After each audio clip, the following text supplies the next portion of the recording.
Basi bwana, zamani sana wakati dunia hii bado ni changa ama bado ni kijana, na unaposema kijana tunamaanisha kwenye vitu kama maendeleo hasa ya sayansi na teknolojia, mambo ya utandawazi yalikuwa bado yako chini miaka hiyo ya zamani. Kwa hiyo ni watu walikuwa hawatumii surnames. Matumizi ya majina ya familia ama majina ya ukoo yalikuwa hayapo kabisa. Badala yake sasa watu walikuwa wanafahamika kwa majina ya kipekee. Unakuwa na jina lako alafu unaongezewa na kitu cha pekee unachokifanya.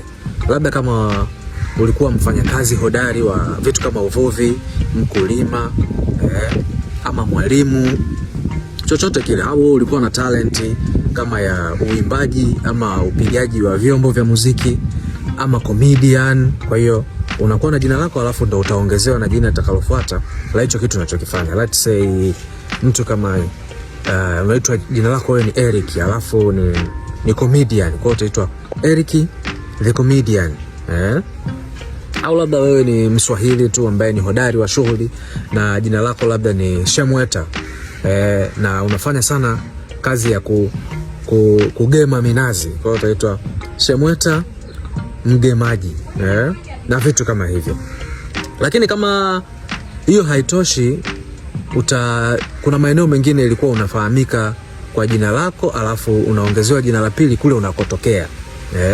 Tuchukulie wewe ni Msambaa wa Lushoto, unatokea zako Vuga na jina lako wewe ni Ngoma, kwa hiyo utaitwa Ngoma wa Vuga.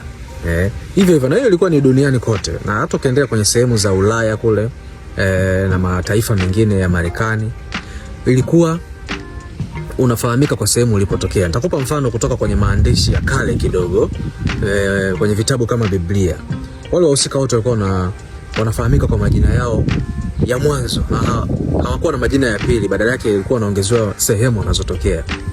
Nitakupa mfano wa mtu kama Musa, hakuwa na jina la pili. Mtu kama Abraham, Isaac, Jacob, watu kama kina Daudi ambaye alikuwa anaitwa David, yeye kwa sababu alikuwa mfalme alikuwa anaitwa King David. Kwa hivyo, lakini hata pia kwenye watu kama Jesus, baadaye alikuwa anaitwa Jesus of Nazareth, Yesu Mnazareti. Ama wanafunzi wake yupo ambaye maarufu alikuwa anaitwa Yuda, Juda Iskarioti. Iskarioti sio surname, ni sehemu ambapo alikuwa anatokea, alikuwa anaitwa Kerioth. Kwa hiyo hivyo ulikuwa unaitwa kwa jina lako la awali alafu utaongezewa kitu unachoweza kukifanya, kama ni talent ama ni kazi au unapotokea. Sasa baadaye ikabidi huo utaratibu uachwe. Ilikuwa ni miaka ya 1166, 1066, ambayo ilikuwa ni karne ya 11 mpaka kwenye karne ya 14 hivi, miaka ya 1400. Pale ikabidi surnames zianze kutumika. Na kwa sababu gani? Kwa sababu tayari kumekuwa na ongezeko kubwa sana la watu, kwa maana ya population ilikuwa imekuwa kubwa, lakini kulikuwa kumesha anzishwa vitu vinaitwa centralized states.